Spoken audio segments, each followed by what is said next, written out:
Hi, welcome back to Landscape and Garden Secrets, Tips from the Pros with Sterling. I'm Misty, and joining me is Eva.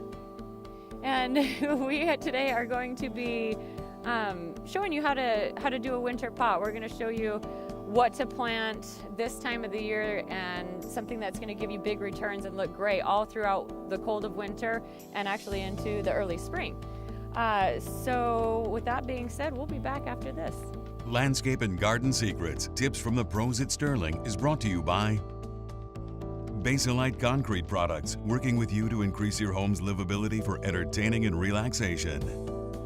Idaho Patio, your premier source for outdoor living products and services. Idaho Patio, going above and beyond. Stack Rock Group, landscape architecture, landscape design, master planning. Silver Creek Supply, working with building professionals to enhance your life and community. Silverline Systems, concrete beautification and home organization. And by Sterling Landscape Design, Construction and Maintenance. Whether you want a full backyard makeover or a personal gardener to keep your flower beds, there is no project too large or too small. It's no wonder that our customers and design partners are singing our praises.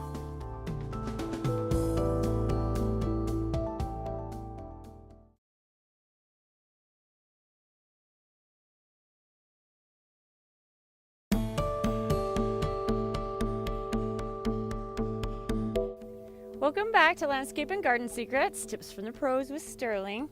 Today we are going to show you how to prepare pots for fall, winter, and spring. So Eva, what kind of things are we going to be looking for that are going to last throughout the winter, and why are they good? Well, a lot of the things you're going to plant are going to be perennials. You want to make sure that they're hardy and that they're the evergreen perennials. Some will die back. You don't want to put those in your pots. A really popular item is your cabbage and kale, and they're going to last all season, and they give you some really interesting color there. What we have up here in this pot, we're going to use the coral bells. And one thing to keep in mind when you're doing a fall pot is the weather's cooling off, so plants that typically like more shade, you can put in your full sun pots because it's not going to be as hot, it's not going to matter. They're going to grow just fine. This one up here is Kinnikinick. It's an evergreen ground cover, so it's going to last all winter, and it'll be a nice cascading plant over the side. This one is Lily Turf, so you get some nice flowers, and then again the foliage will last throughout the whole winter, so a different interest with its texture and strappy leaves will be a good addition. Feel free to use shrubs as well. Boxwoods, you can get a lot of topiary types. Yeah, any evergreen type shrub. We've selected a 1 gallon arborvitae that will take us through the winter, give us a nice golden color. Virginia. Yep.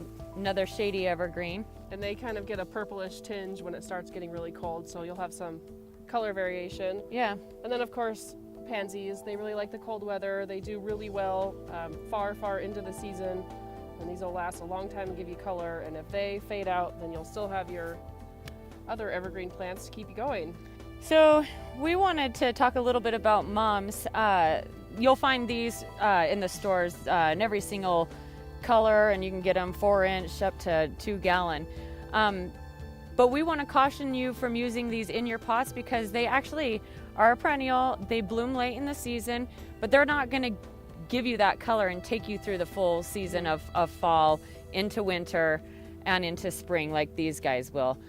So you're looking at a probably 2 to 3 week bloom time is all for these. So if you don't mind popping them in, popping them out, or putting them in the landscape so that you've got that late season color in your beds, that's a good choice for them as well. Yeah, definitely in beds rather than pots. Okay. Do you want to put the lily turf in that corner? Sure. So we've already got our soil ready with the fertilizer and moistening it.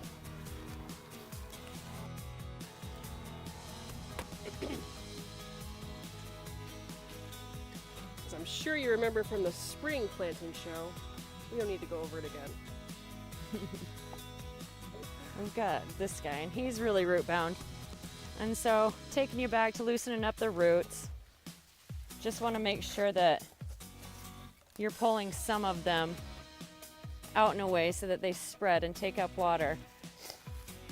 Watering is going to be very important for you to do by hand with your winter pots.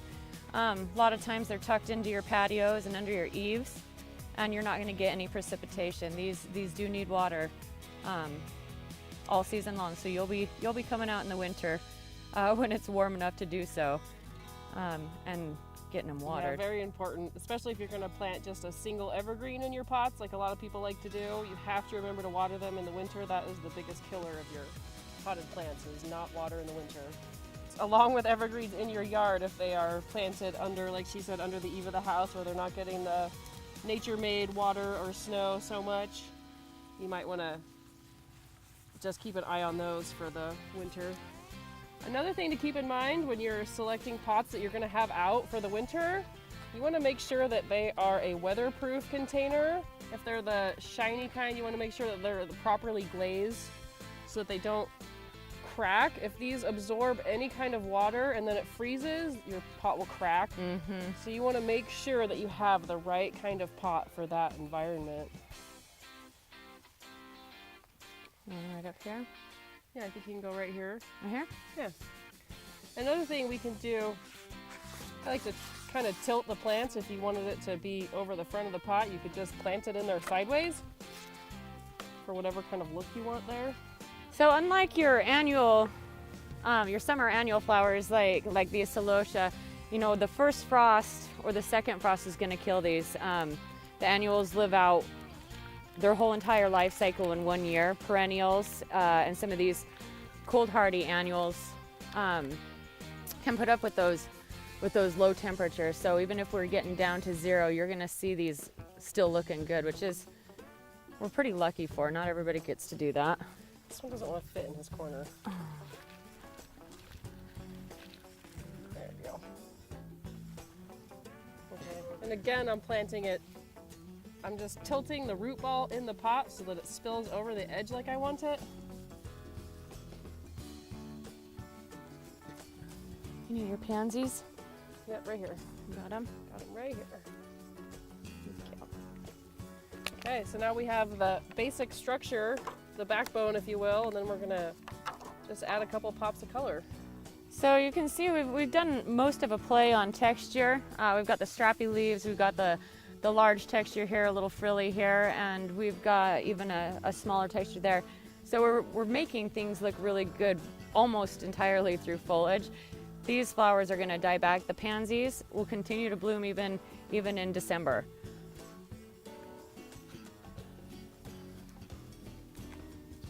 And if you've got pansies in your yard now that look really gangly and really spent, cut them back. This is their season. They love the cooler temperatures, and you'll see them give you a good show for the winter as well. All right.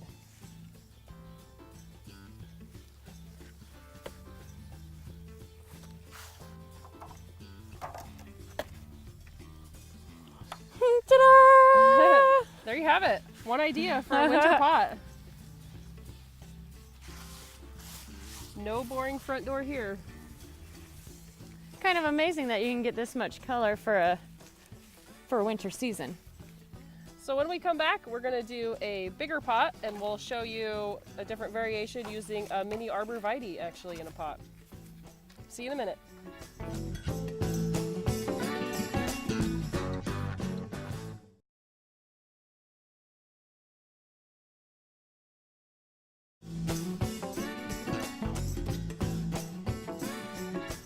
Welcome back. We're going to show you a couple more ideas. Keep your eyes on any of the small evergreens that you can find in a 1 gallon pot. I mean, if you have a giant pot, you can this size. Yeah, you can always plant bigger, you know, whatever, you know, if you have something this size, you're going to be able to do a 5 gallon plant or something like that in there. You want to make sure that they're plenty cold hardy.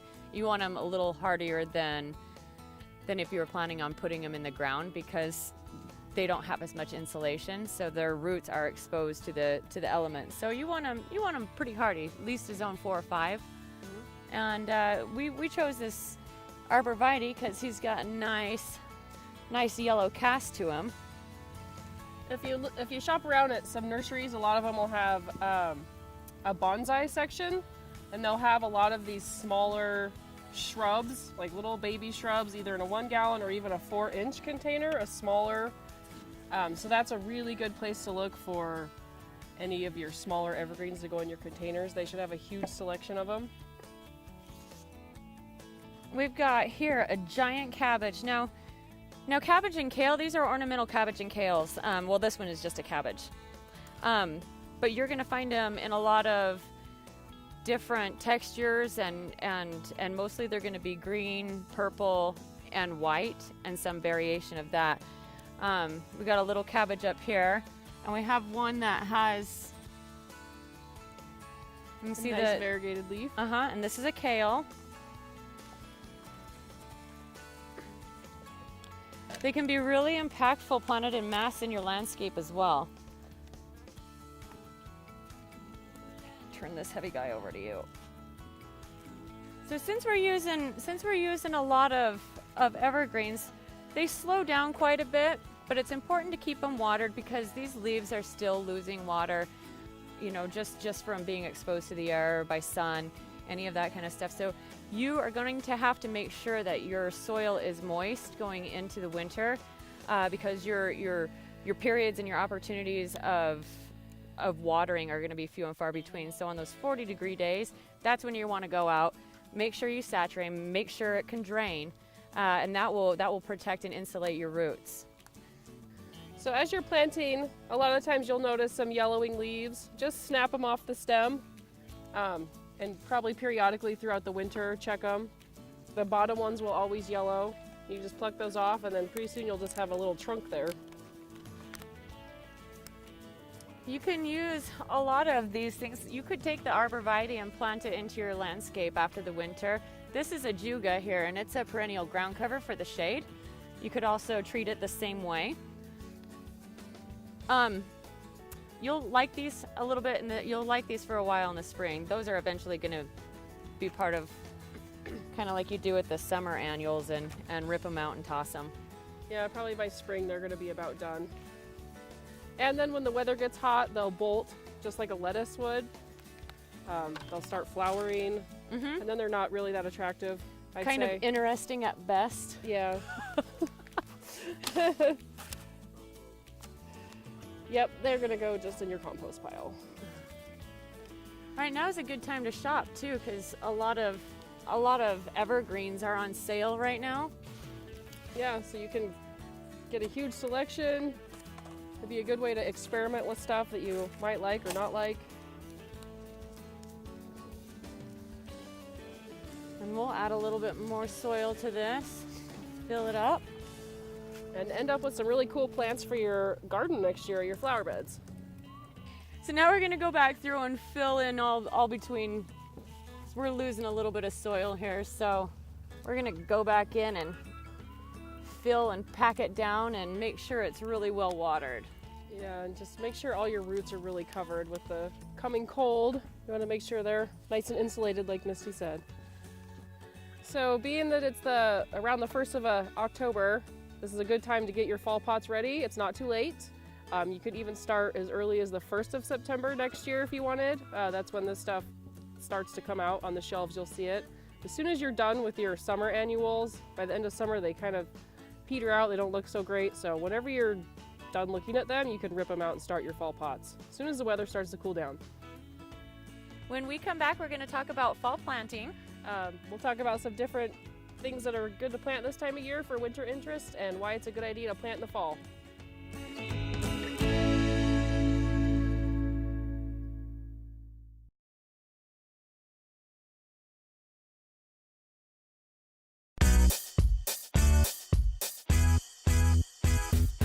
Welcome back.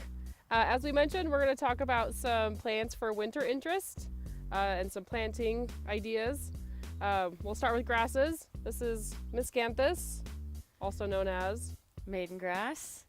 And what's nice about grasses is that they'll give you, a lot of them actually have some really good fall color. Fall is when you start to see the plumes come in, and this is grass's way of blooming. And so you're going to get a lot of interest through the flowers themselves. You're going to get a lot of interest through the fall colors. And then a lot of them just go dormant, and they're gonna look a little bit straw-like, but how beautiful do they look in the winter? I think when they still look great, even when they get that nice straw color. It kind of goes with the season. So they can be a really great addition to the winter landscape. Another nice grass. This is a dwarf fountain grass called Hamlin. It's just a smaller scale grass. It'll also get that kind of straw color, but it's got these nice little plumes on it. These ones can even be fun in a container, in a pot, if you wanted. And then over here we have Carl Forster. a Carl Forster feather reed grass. And these ones look really nice, but I would recommend not using these as winter interest. They tend to be messy. These break off in the wind. Yeah, And you'll just have them kind of scattered all over the place. Yep. These are we talked about pruning, pruning the grasses back in the spring. You can also do it in the fall. It's really a preference to you. If you think that it's going to look nice and they're not creating a giant mess all over your lawn by scattering these all about, keep them. And if they're starting to get messy, you can cut them back. Anytime. Yeah. So we want to talk to you a little bit about winter interest. It's really important to have some evergreens in your landscape. It anchors down the winter landscape. So you want to start thinking about that this time of the year. Pay attention to size. A lot of our evergreens get really big. These are some dwarf varieties, so they do really well in the smaller landscapes that we tend to have these days. Why don't you tell them about what we have here? So what we have here is a blue spruce. It's just going to have a nice rounded shape. This one's on a little bit of a stem, so it's going to stand up a little bit higher. You can get them, they're just going to be on the ground. This is a privet. It's got the nice green and yellow texture, and it has just a nice kind of flowy, natural shape to it. And then, of course, the boxwood, always a staple for a shady garden. We actually, here in the Treasure Valley, have a lot of different evergreens to choose from. The things like the privet, these are considered semi-evergreen. You will lose some leaves, but it will have enough to stay impactful, so definitely worthwhile in the landscape. Boxwoods are total evergreen. And there's so many different varieties of spruce and pine, and you can get a tall weeping contorted specimen, or you can go for something small and very well behaved like this Globiosa spruce. Yeah, just remember that evergreen doesn't mean a needled specimen. Right. There's a lot to choose from that's a broadleaf evergreen. We've got the Russian laurel, the cherry laurel. Mm-hmm. These are considered a broadleaf evergreen, so it doesn't have to be a needled variety. Watch out for those Photania. We've lost them 2 years in a row from 2 cold winters. So I would hold off on those. See how we're moving along in the season. I don't know if we're going to get substantially colder from now on, or if we've just had a couple of flukes in our winter. So I think one of the most important factors for this season is going to be fall color. We have amazing choices here. We've got reds, we've got orange, we've got yellow. And I think it's really important to have a mix of all 3 colors, and a lot of them have a blend. What are some of your favorites? Tree-wise, I really like the ash because they get that purple, orange, and yellow all on the same tree, so it's a nice rainbow of colors. Right. We see a lot of maples around here. You can get a maple that turns orange fall color, like an orangish gold, or complete opposite, and that's where you're going to get all the vibrant reds. Same with the Sensation box elder. Yep. Don't be scared of the box elder. It's a sensation. It's a hybrid. They're really nice. There's a sensation. All right, so let's talk about some of these fruiting varieties for winter. So we have crab apples. What we have here is a crab apple. We like to use crab apples for good winter interest. If you find a variety that has berries that are called persistent, that means that they're going to hang onto the tree, not fall to the ground, and make a mess. Want to tell them what happens to them in the spring? No. What happens to them in the spring? They ferment, and then the birds eat them, and then they get a little tipsy, and can be quite entertaining. But it's a great way to get, berries. Think about berries and think about varieties that will hang on to the fruit all season long. It really adds a nice addition to your landscape. Aside from the crab apples, the hawthorn is a really good tree for persistent fruit. Yeah. Coming up here, we've got one of many varieties of maples. This is an autumn flame maple. You're gonna see it get the really vibrant reds. Your maples are fantastic for a really intense red color. There's several varieties. You can get some that turn kind of a golden yellow. The sugar maples. Yep. And so this is the red maple, so it's going to get that nice bright red color. Lots of different varieties there. Another good selection is the hornbeam. Nice tight habit and beautiful gold fall color. Yeah, so if you need a narrow upright tree, that's a great choice.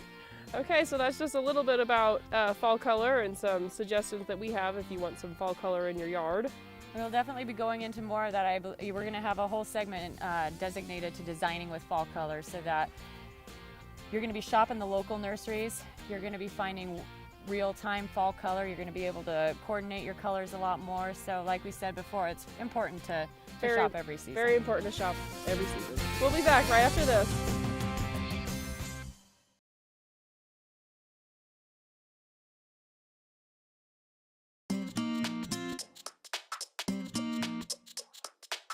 So I hope you learned a little bit about fall gardening. Don't be afraid of the weather, just keep on going. You just gotta kind of switch gears a little bit and focus on different things.